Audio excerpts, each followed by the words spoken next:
لا حول ولا قوة إلا بالله العلي العظيم. أعوذ بالله من الشيطان الرجيم. بسم الله الرحمن الرحيم.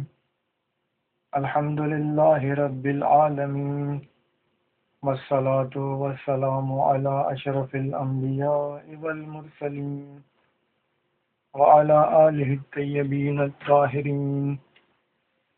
رب اشرح لي صدري ويسر لي أمري واحلل عقدة من لساني يفقهوا قولي. اللهم صل على محمد وآل محمد وعجل فرجهم. معزز سامعین، السلام علیکم. آج کی ہماری تقریر کا موضوع ہے فضائل امام حسین علیہ السلام. اس موضوع کے متعلق صحیح بخاری میں 2 حدیث ہیں.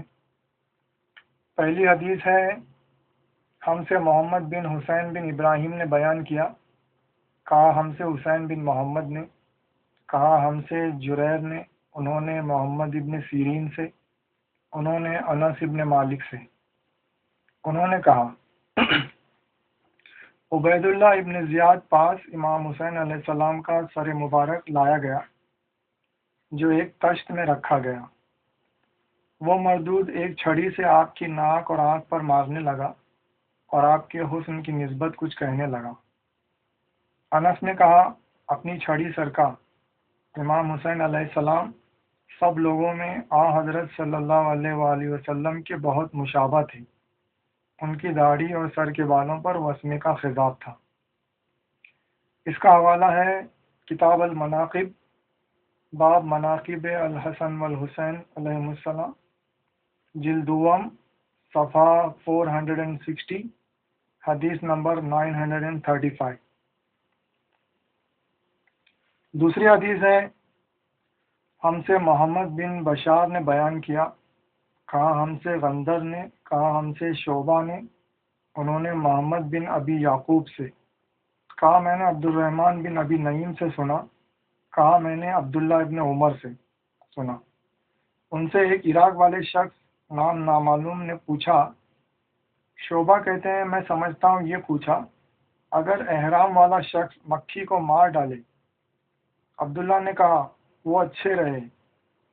عراق والے مکھی کو مار ڈالنا کیسا ہے یہ پوچھتے ہیں، اور حضرت صلی اللہ علیہ وسلم کے نواسے امام حسین علیہ السلام کو انہوں نے بے تکلف مار ڈالا، خدا کا کچھ ڈر نہ کیا.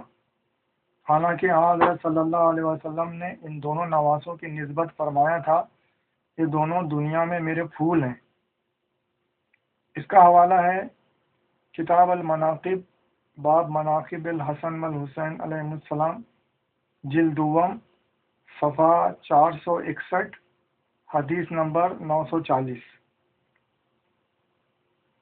سامعین کرام، صحیح بخاری کی ان 2 حدیثوں میں سے پہلی حدیث میں ہم نے دیکھا کہ کس طرح عبید اللہ ابن زیاد امام حسین علیہ السلام کی شہادت کے بعد آپ کے کٹے ہوئے سر سے بے ادبی اور بے حرمتی کر رہا تھا. جب آپ کے حسن و وجاہت کے بارے میں اس نے کچھ کہا تو اس کے دربار میں موجود بزرگ صحابی رسول حضرت انس ابن مالک سے رہا نہ گیا. انہوں نے اسے ٹوکا اور فوراً اپنی چھڑی امام حسین علیہ السلام کے چہرے منور سے ہٹا لینے کو کہا اور فرمایا کہ امام حسین علیہ السلام تمام لوگوں میں سب سے زیادہ حضرت صلی اللہ علیہ وسلم کے مشابہ تھے. آپ کی رفتار و گفتار اور سیرت بالکل حضور اکرم صلی اللہ تعالی علیہ وسلم کی طرح تھی. لہذا امام حسین علیہ السلام کے حسن و وجاہت کے متعلق کچھ کہنا ایسے ہی ہے جیسے حضرت کے بارے میں کہنا. کاش یہی صحابی رسول میدان کربلا میں بھی موجود ہوتے اور امام حسین علیہ السلام کے قاتلوں سے کہتے کہ انہیں قتل نہ کرو، کیونکہ ان کا قتل کرنا ویسے ہی ہے جیسے رسول اللہ کا قتل کرنا.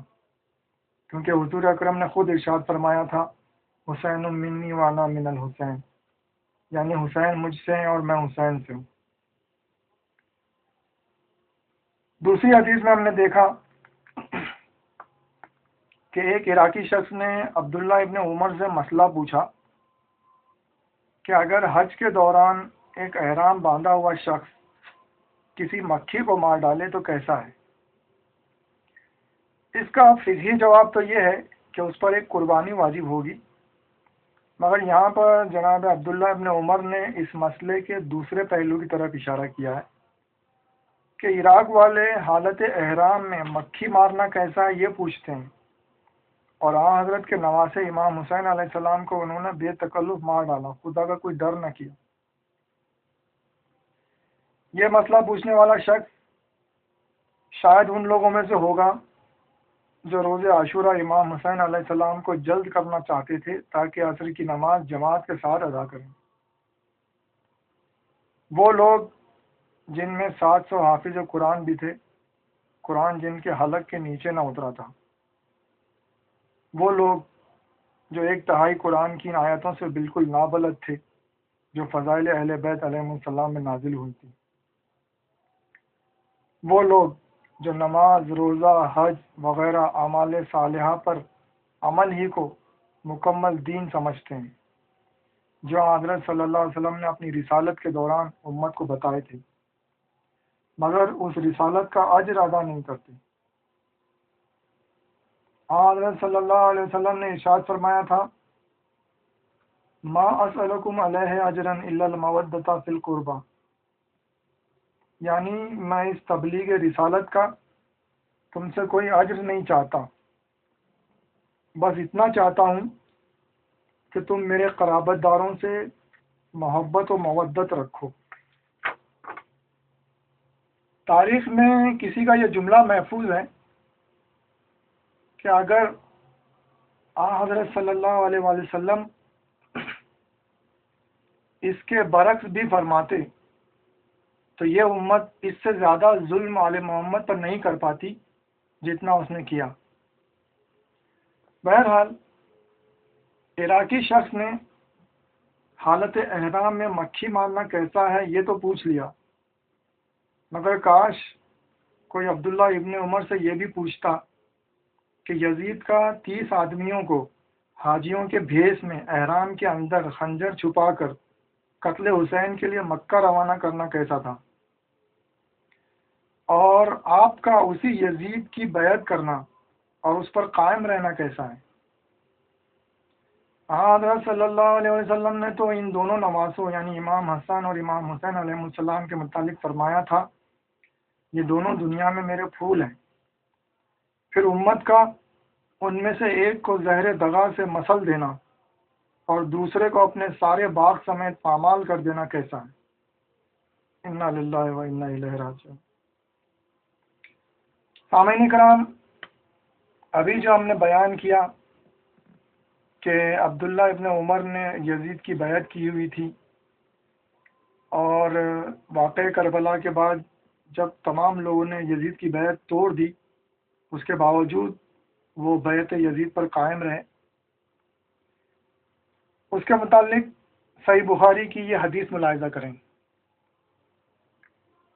صحیح بخاری میں حدیث ہے، ہم سے سلیمان بن حرب نے بیان کیا، کہا ہم سے حماد بن زید نے، انہوں نے ایوب سے، انہوں نے نافع سے، انہوں نے کہا جب مدینہ والوں نے یزید کی بیعت توڑ ڈالی تو عبداللہ ابن عمر نے اپنے گھر والوں، لونڈی، غلاموں، اولاد وغیرہ کو جمع کیا اور کہنے لگے، میں نے حضرت صلی اللہ علیہ وسلم سے سنا ہے، آپ فرماتے تھے ہر دغا باز کے لیے قیامت کے دن ایک جھنڈا کھڑا کیا جائے گا۔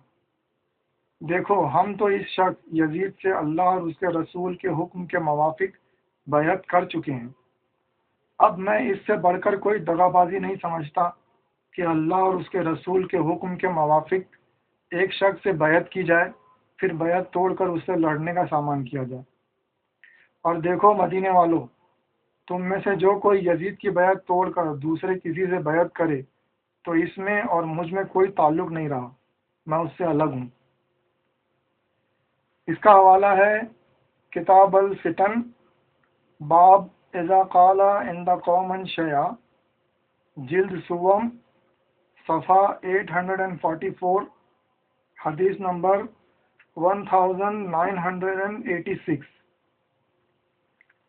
سامعین کرام،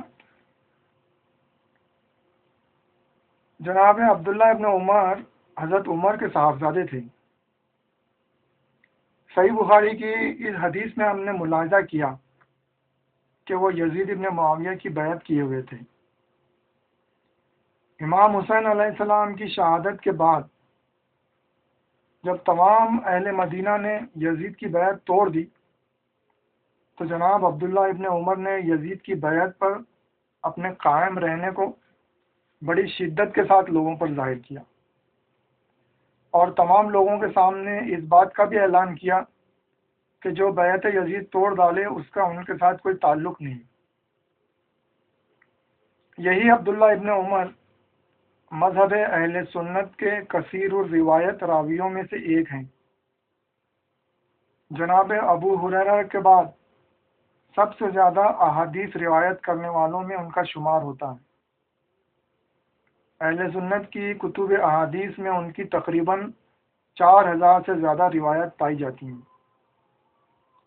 یہاں پر ہم کچھ نہیں کہیں گے، آئینہ حقیقت ہم نے دکھا دیا ہے، اے کاش نور ہدایت اس میں سے منعکس ہو کر کسی کے دل میں جاگزیں ہو جائے۔